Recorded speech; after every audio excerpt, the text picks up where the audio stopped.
Hey, and welcome to the Meditations and Musings podcast. I'm Elena Lipson. I'm a mama, I'm a wife, and I'm the founder of the Divine Self-Care Circle membership and the Virtual Retreat Academy.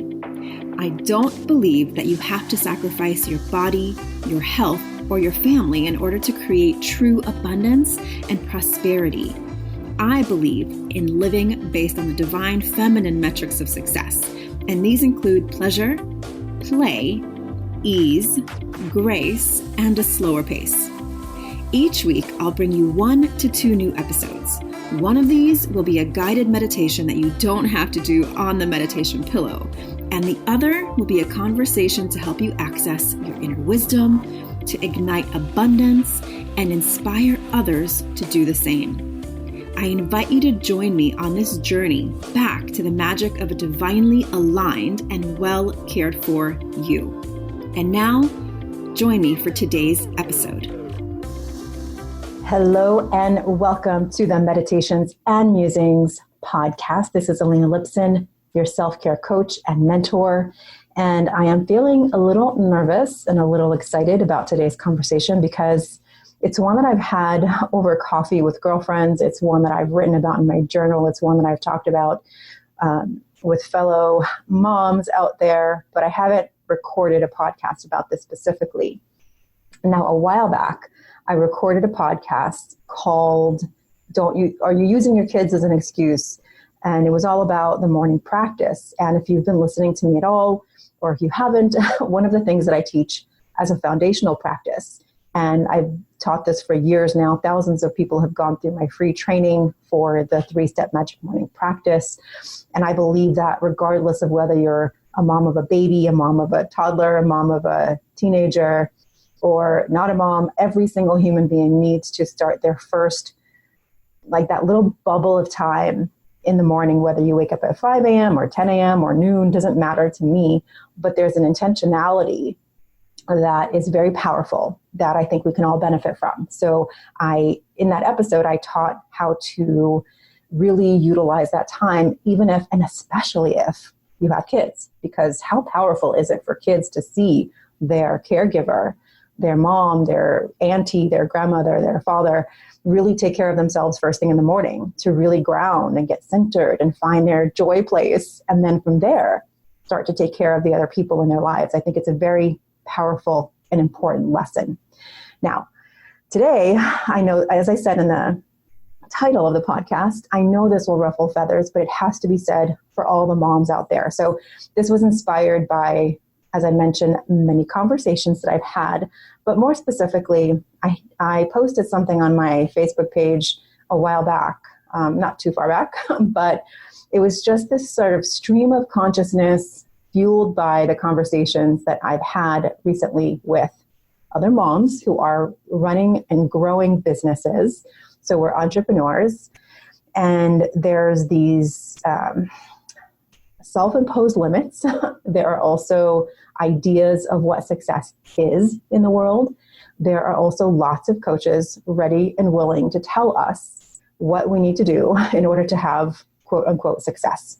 So I wanted to start by reading this quote and then reading to you pretty much what I had written on this Facebook post, and then reading some of the responses, but then also going on to really share with you how I believe we can move past this, not past it in denial, but through it, around it, above this idea that motherhood and success have to come with certain sacrifices, and that children are an excuse, and that we are meant to sort of grin and bear it and push through. And I just want to call bullshit on all of that. And here's why. So I'll start with this quote. It's by Yogi Bhajan. You cannot teach others that which you don't practice. Your words will be very shallow if you don't have experience. You can only have depth if you are practicing. You know, you experience, and you are an expert. Then you are effective. And in your life, you want to be effective. If you do not get up in the ambrosial hour, you cannot tell the whole world to get up and take a cold shower. They don't care, because you do not know the joy, the essence, the feeling, the experience, the pain, and the pleasure of getting up in the morning. So when I read this, it really made me feel this sense of connection with the conversation that I was having most recently with my two entrepreneur mama biz besties, and how we just I was so passionate about this. And I was sharing this story that the two times that I've been told not to use my kids as an excuse were done by people that I were actually paid for coaching me and admired, but neither of them had kids. So I know this conversation is going to ruffle feathers, but I have to say it. So here's what I wrote. Coaches can teach the theory, quote unquote, theory behind things, and things that sound motivating and even seem true, like don't use your kids as an excuse for your work, or just because you have kids doesn't mean you can't build an empire. And while these things are true at the core, because I know 1,000% that a strong, capable woman is able to create empires and move mountains, especially with the way technology allows us to create and connect. There are no limits. But the how of building that empire and moving that mountain is different for caretakers of other beings. The how includes a part of your energy that needs to be sustained, nourished, and prioritized, because your body, soul, and priorities are split in a way that they weren't before you were a caretaker of another body and soul. There are support systems, pacing issues, and time, energy management issues that simply are true once you're a caretaker. Yes, over the last decade, I have traveled to beautiful places around the world, spoken on beautiful stages, and built a worldwide membership circle for women. But I learned, sometimes the hard way, that I had to ask for and receive support in order to be able to fly, both physically and metaphorically. And I have a supportive partner who knows me well and who I've learned to be super honest with in my needs and my desires. And ultimately, there are opportunities that I did not say yes to because they were not aligned with being a mama of a young kiddo, period. Other opportunities came that were more aligned. And I keep refining my business to meet my needs, my desires, and that of my family. And at this time in our lives, yes, I've had and have incredible male mentors and women who don't have kids, but I've also had those very same people tell me not to use my kid as an excuse. And that is where I draw the line and call bullshit. Feathers ruffled, so be it. So that's what I wrote. And that is what I feel very deeply. And the responses were phenomenal. Some of the responses that I think were really powerful. Here's one that, and Jeanette says, I'm very intentional about my time commitments away from family. Sometimes I'm sure it's meant that I'll be working longer to build a business and reach I aim for. But having compromised my personal values in previous jobs and relationships in the past, I know what I'm no longer willing to sacrifice. We each have to move forward the way that feels best. Every decision I make has multiple people and personalities in mind. And then I've gotten a lot of just hands up agreement on what I wrote. And so I wanted to make sure that I didn't just leave the conversation hanging there, because I think I want to make sure that you understand where I'm coming from. Just a personal story from probably 13 plus years ago, when I was still teaching in the corporate world. I was a corporate trainer, and I had also built my coaching business, and I had a coach. And at this time I had a really phenomenal coach who was so successful. She was an author, she had her own company, and she was coaching me. And I became pregnant on purpose. I knew I was planning to get pregnant. And then I had this sort of personal inner crisis of having this great big mystery in front of me of childbirth and not knowing what was going to happen afterwards, how it would feel, how my body would feel. The pregnancy was already having such profound impact on my body. Since I was a corporate trainer, I traveled quite a bit and I was standing in front of classrooms teaching, and I couldn't do that after about 4 or 5 months. I was nauseous all the time. I literally had to work from home. Thank God I had a really amazing boss at the time, and she let me work from home and not teach, but I was just pretty much creating curriculum for the last 4 months of my pregnancy. And during that time, even though I had intended to only take a little bit of time off from coaching, I started thinking that I was not going to be able to coach because it takes a lot of energy to coach one-on-one. And at that point in my life, I just had this big mystery in front of me. And my coach at the time, she was really amazing, actually, in understanding. And she was giving me all these strategies to sort of put my clients on hold for like a few months or maybe 6 weeks, or maybe find other coaches to take them, but to not stop my coaching practice, which I totally understand. But the truth is, there was no way of knowing. And being my first pregnancy and my first experience, I did not know. And so I guess part of this was done through fear, but I actually ended up closing my coaching business at the time and then reopening it later. And thank God I did, because it was a totally different coaching business. Now it's mostly focused on self-care and women entrepreneurship, whereas in the past, it was based on leadership coaching and training. And I would coach executives. I would coach business building through anyway, it was a whole different thing. So my point is, I was being coached by someone who really was pushing me to just put my business on like a short pause. And I knew, like, intuitively, my body was just telling me, like, this is not going to work. You are going to have a very different experience, and you're not going to be able to come back and work the same business hours. Like, I had no idea what life was going to be like. So looking back, I had very clear instincts about it, which I did follow. And again, no negative energy to her at all. She was amazing. She was trying to support me in a way that I was asking her to support me. But I was very, very clear that I was entering a realm of unknown. And I knew that the way I was working at that time was not going to work in the future, which was what ended up all being true. So on the one hand, I think that, of course, you can have teachers and mentors who are not in the same exact life circumstance as you, and not parents. And you can learn so much. I've had incredible mentors, and still do, who teach me specific skills and specific ways of running my business, and things that I will take and cherish and implement in my business like crazy if I'm smart, which I am. So, but there's also levels of understanding the amount of energy that it takes to be in my position as the mom of a child who I want to spend time with and who has this energetic connection. And again, I do believe that there is a very clear line of limiting beliefs that become present.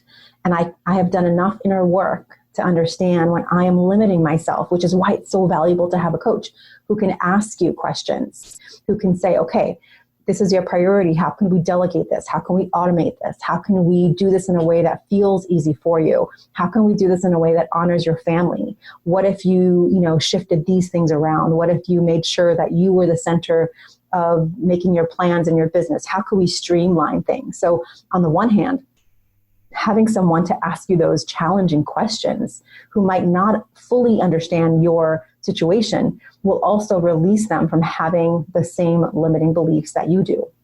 So there's a huge value in it. But first and foremost, it's really powerful to get so clear on what success means to you at this time in your life. So this is where I want to just give you a few ways of approaching this, of approaching being a mom, being a caretaker of another human being, and still having the type of success that you are dreaming of. And within that statement, the actual question is there. So first and foremost, I want you to spend time with your inner advisor, really asking the question, what does true success mean to you now at this stage in your life? Notice the voice of that inner critic, that storyteller, telling you that moms can't build a certain kind of business, can't make a certain amount of money. It's time to call BS on those things as well, because the way we can do business now is more than possible for you to work 10 hours a week, 15 hours a week, and work a few days a week and still make really profound impact and income. What I would inspire you to do is to find examples of women who embody the type of work that you are envisioning, but don't only see the surface, because some of the women that I have sort of followed over the years and have thought, wow, they have a phenomenal business. It looks, they say they only work a few days a week, but then it comes out years later that they actually have been hustling quite a bit and not taking care of themselves behind the scenes. Now, there are others. One of the women I've been following for years now and is so transparent about how she runs her business is Denise Duffield Thomas, who is the author of the latest book, Chillpreneur, which I do have and I'm loving. She is someone who embodies and teaches and is very open about how much money she spends. She just did a post very recently, a blog post and an Instagram post where she shared how much money she spends on home support, meaning support to clean her house, to have things done around her house so she can spend more time with her children. When I read that, I think here's a woman who makes probably, I don't know, she said it in the post, I can't quite remember, 7 figures, multiple 6 figures, I don't even know. It's a lot of money and has been consistently for a long time. Her business model is very close to my own business model with a membership group, and she just launches a little differently than I do, but very similar in a lot of respects. And she just had her 3rd child, and she just really loves to make things easy and graceful. And so that's an example of being inspired by someone who embodies the type of lifestyle, the type of business that I myself am trying to build and building. And so it's really important when you're creating a vision for yourself and your business at this time in your life, because life changes. The way I ran my business 10 years ago is very different from the way I run it now. And then 10 years from now, when my son is a grown man, it's going to be very different. So it's very important to be in your life where you are right now with the circumstances that you have now, and to understand that all things are possible all of the time. It is very much about your mindset. And what if you included having, like, for example, in the past, something that I really wanted was to travel without my family. Like, I wanted that alone time. I wanted to be in that hotel room alone. And for, the last, I would say 4 or 5 years, that is exactly what I did. I took amazing trips to Costa Rica and Mexico and West Coast, East Coast, and I did things on my own where I would host retreats and basically travel was my own.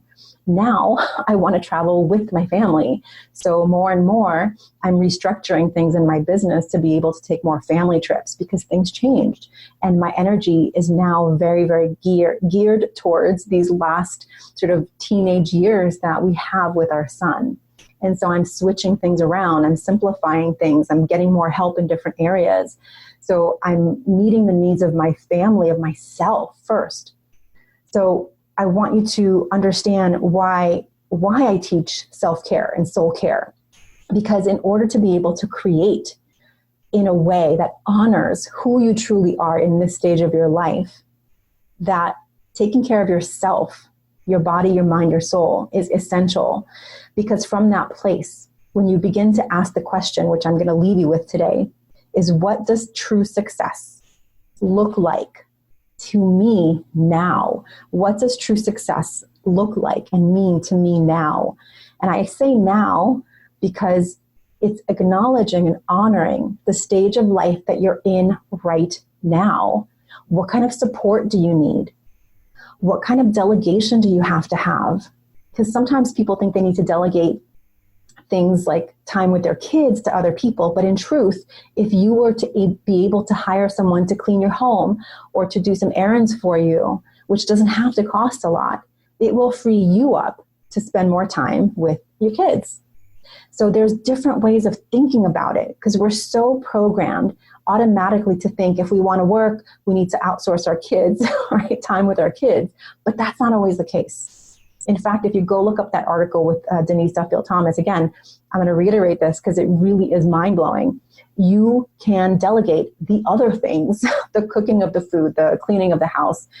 You can set up co-ops with other moms who live nearby and share delegated tasks so that you can have more time with your kids and have the time to work. Now, here's the key. Working on your business does not mean scrolling on Facebook.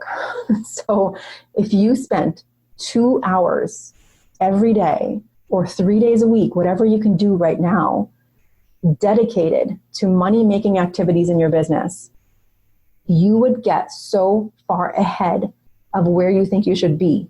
Because so many women that I see are complaining about business or sales, or they're not getting where they want to be, or they're constantly doubting themselves, are also the ones that are spending a lot of time commenting on other people's posts, scrolling, posting on social media, which, yes, in general, they are money-making activities over time because it's relationship building if it's done well and strategically and authentically, organically.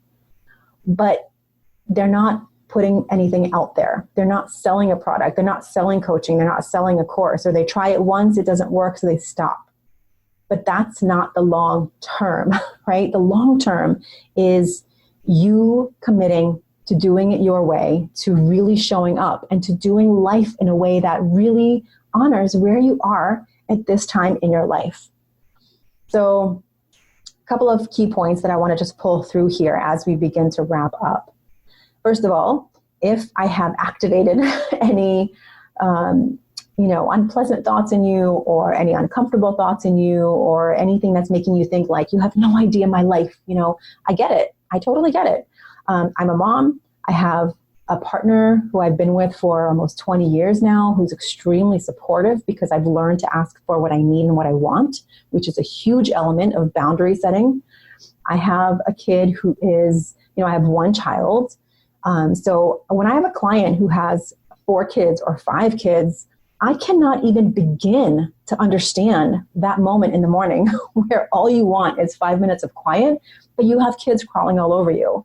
And so I'm not trying to tell that particular client what she should do with those kids in that moment. What I am trying to gift her with is the idea, the permission granting that she can do it her way. And lo and behold, this, I'm thinking of one client in particular, and you know who you are if you're listening.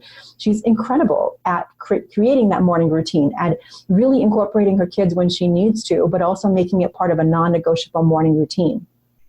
And so my main mission here is to give you permission to think about your self-care, soul care, body care as a priority to nourish.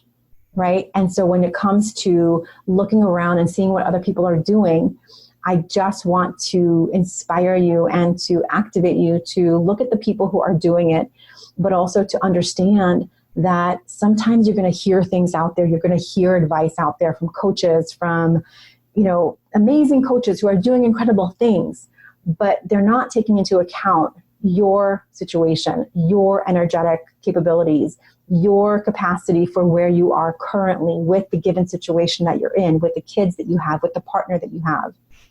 So that's why when I do coaching, it's all intuitive coaching. It's like individual based coaching. And the things that I teach in my Divine Self-Care Circle are the things that are foundational, are the things that we as women need. It's the commitment to caring for our body. It's the self-expression. It's the sexuality. It's the commitment to friendship. It's the things that I believe we all need to do. But when it comes to individual coaching, I'm very mindful to invite you to think bigger, but not just for bigger's sake, not just to have more, not just because everyone wants a 7-figure business or a 6-figure business. You get to decide what matters to you. If you are making a certain amount of money and you're working 3 hours a day and you love being home in the afternoon to play with your kids and you're fine with that, who says that's not success? Who says that's not success? Nobody gets to tell you that is not success. Okay, so don't buy the illusion of what other people are teaching you. You are the one who gets to be the core access point of your life at this point in time. You don't have to have it all right now, right? But you can have it all on your terms. It just depends on what having it all means to you. All right, so remember the question that I wanted to leave you with. If you haven't written it down, I invite you to write it down on a piece of paper or take a note in your phone. What does true success look like or mean to me now? Based on where you are in your life, right? Based on your current circumstances, not using them as limits, but using them as guiding stars to create the life and business that you want to create, not that you see someone else having. Let yourself be inspired by other people, but only take what works for you. Don't make yourself feel guilty or pressured to have somebody else's version of success, because you're never going to get there. They're living a different life. And so you get to decide. So thank you so much for being here with me. If you are interested in that 3-step magic morning practice as a foundational practice, make sure you check the notes in this podcast. Take a screenshot. Let me know you're listening. Let me know your thoughts on what I'm talking about today. Do you agree? Do you disagree? Do you think this is like terrible? You think it's amazing? Whatever you think, I'd love to know. Take a screenshot, post it on your Instagram story and tag me and let me know what you think, or leave a review. If you know some mamas who need to hear this as permission granting, share it with them. Let them know that they're not alone, that they can do business and life and family their own way. So if they need to hear it from me, pass it on, share it with them so they can have this conversation as well. If you are looking for the Magic Morning Practice on my website, you can go ahead on over to elenalipson.com/gift. And if you want to connect with me and send me a message on Instagram, head on over. That's probably where I spend the most time. Elena_Lipson, or go ahead and over to the show notes and you can find the link there. Thank you so much for being here with me. As always, thank you so much for being on this journey with me. If you're new to the podcast, welcome. Thank you for your presence, for your patience, and for your energy. I really appreciate it. I could not do this alone. I wouldn't want to do it alone because we're in this together. So I can't wait to hear your feedback, what your thoughts are, and I'll see you on the next episode of the Divine Self-Care Meditations and Musings podcast. Again, this is Elena Lipson, your self-care coach and mama and wife and cosmic being here to play on earth. So I'll see you next time. In the meantime, you take care of yourself. Thank you so much for listening and learning about the new Divine Self-Care way of being in your life, business, and the bedroom based on the divine feminine metrics of success: pleasure, play, ease, grace, and a slower pace. If you're ready to bust the myth of overwhelm and tap into an inspired start to each day, I've put together a free video series for you to help you start each day with energy, inspiration, and ignite that inner pilot light which attracts joy, magic, and synchronicity. You can access my 3-step magic morning practice to help you ignite your inner light and attract the abundance that you're craving. Head on over to elenalipson.com/gift. And if you enjoyed this episode, I would so love if you share it with a friend, a sister, a mother, a daughter, and please leave a review. That is how the magic starts to ripple out. Here's wishing you a day full of beauty, magic, and divine self-care. I'll see you next time at the Meditations and Musings podcast.